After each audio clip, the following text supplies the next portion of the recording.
नमस्कार। Super India news TV में आपका स्वागत है। मैं हूं राजेश आर्य। आइए देखते हैं आज का विशेष समाचार। विपक्षी एकता की हवा निकालते शरद पवार। शरद पवार यही संदेश दे रहे हैं कि राहुल गांधी की अगुवाई में मोदी को चुनौती नहीं दी जा सकती। कभी अपने साथियों की तो कभी अपने विरोधियों को चौंकाना शरद पवार की फितरत है। अदानी समूह को लाभ पहुंचाने के जिस मुद्दे पर कांग्रेस के पूर्व अध्यक्ष राहुल गांधी लगातार केंद्र सरकार पर निशाना साध रहे हैं, उसकी एक तरह से शरद पवार ने हवा ही निकाल दी। उन्होंने अदानी मुद्दे पर संयुक्त संसदीय समिति यानी जेपीसी नियुक्त करने की विपक्ष दलों की मांग को एक तरह से खारिज कर दिया। चूंकि इस मांग को लेकर जारी संसदीय गतिरोध में शरद पवार को राष्ट्रवादी कांग्रेस पार्टी राकापा भी शामिल रही, इसलिए उनका ये बयान चौंकाने वाला है। अब इस सवाल यह है कि क्या शरद पवार ने इसके जरिए 2024 के आम चुनाव में संयुक्त विपक्ष की अपनी आप अगुवाई करने की तैयारी में जुटी कांग्रेस और राहुल गांधी को कोई संकेत दिया है, या फिर वह आगामी आम चुनाव के लिए नए गठबंधन बनाने की तैयारी में है? क्या शरद पवार इस बयान के जरिए विपक्षी दलों को भी नया संदेश देने की कोशिश कर रहे हैं? ये संयोग नहीं है कि जिस समय शरद पवार ने अदानी मुद्दे की जांच के लिए जेपीसी की मांग खारिज की, ठीक उसी वक्त उनके भतीजे अजीत पवार ने नरेंद्र मोदी के नेतृत्व का गुणगान किया। आज के दौर में राजनीति यदि किसी की प्रशंसा भी करती है तो उसके राजनीतिक संकेत होते हैं। अजीत पवार द्वारा मोदी की प्रशंसा करने का एक संकेत यही है कि पवार परिवार भाजपा के साथ राजनीति की कोई नई राह देख रहा है। शरद पवार एक चतुर राजनेता माने जाते हैं। यह मानने का कोई कारण नहीं है कि पवार को यह पता नहीं होगा कि जेपीसी की मांग को नकारना एक तरह से कांग्रेसी अभियान को नकारने जैसा ही होगा।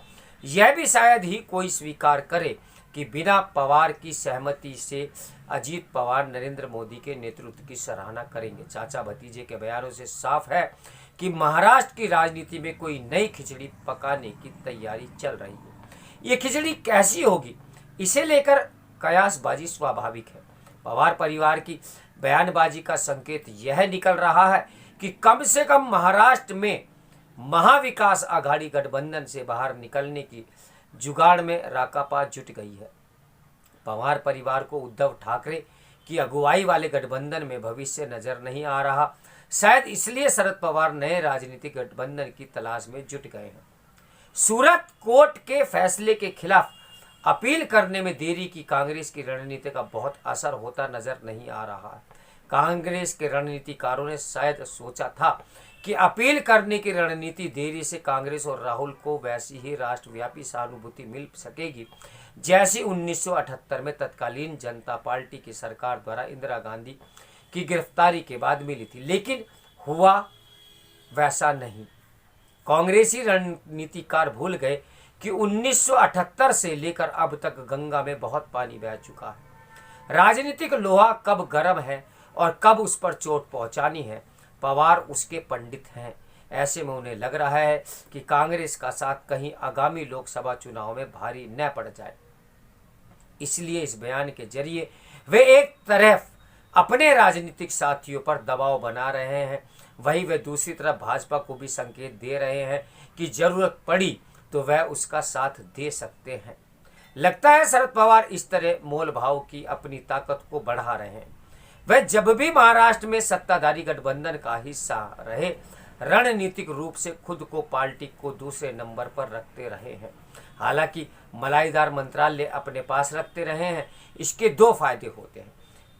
अगर कोई सवाल उठा तो अगुवाई करने वाला दल कहीं ज्यादा भुगतेगा और मलाईदार मंत्रालय का फायदा उनको ही मिलता रहेगा। लेकिन यह भी रणनीति तभी कारगर हो सकती है जब अगुवा दल ताकतवर हो।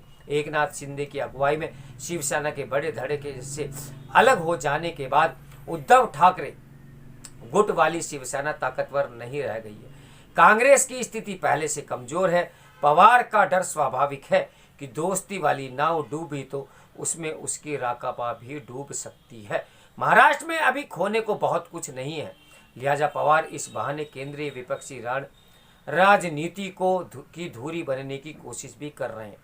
यह वह संदेश दे रहे हैं कि राहुल की अगुवाई में मोदी को चुनौती नहीं दी जा सकती, इसलिए विपक्ष को चाहिए कि उसे नेता मान ले। वैसे विपक्षी खेमे में पहले से ही ममता बनर्जी और नीतीश कुमार दो और बड़े नाम हैं जो केंद्रीय राजनीति की धुरी बनना चाहते हैं, लेकिन दोनों को की अपनी अपनी दिक्कतें हैं।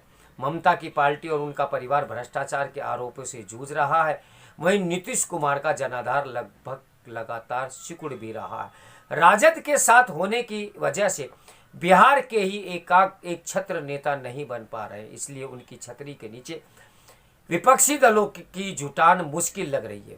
दिल्ली के शराब घोटाले के तार तेलंगाना तक पहुंच जाने की वजह से फिलहाल के चंद्रशेखर राव की महत्वाकांक्षा को भी ब्रेक लग गया है। इस बीच कांग्रेस के दो दिग्गज आंध्र प्रदेश के पूर्व मुख्यमंत्री किरण रेड्डी और केरल के पूर्व मुख्यमंत्री ए के एंटनी के बेटे अनिल भाजपा में शामिल हो चुके हैं। इसके संकेत साफ हैं कि कांग्रेस के लोगों को ही अब अपने नेतृत्व पर भरोसा नहीं है। उधर सचिन पायलट अपनी ही राजस्थान सरकार के खिलाफ धरना दे रहे हैं। इससे आने वाले दिनों में कांग्रेस की राह और चुनौतीपूर्ण होने वाली है। शरद पवार इसी चुनौतीपूर्ण माहौल में अपने लिए नई राह तलाशते दिख रहे हैं। तो मेरे साथ बने रहें सुपर इंडिया न्यूज़ टीवी के ब्रेकिंग न्यूज के लिए। ऊंट किस करवट बैठता है उसे बैठने दीजिए। नमस्कार, मैं हूं राजेश आर्य।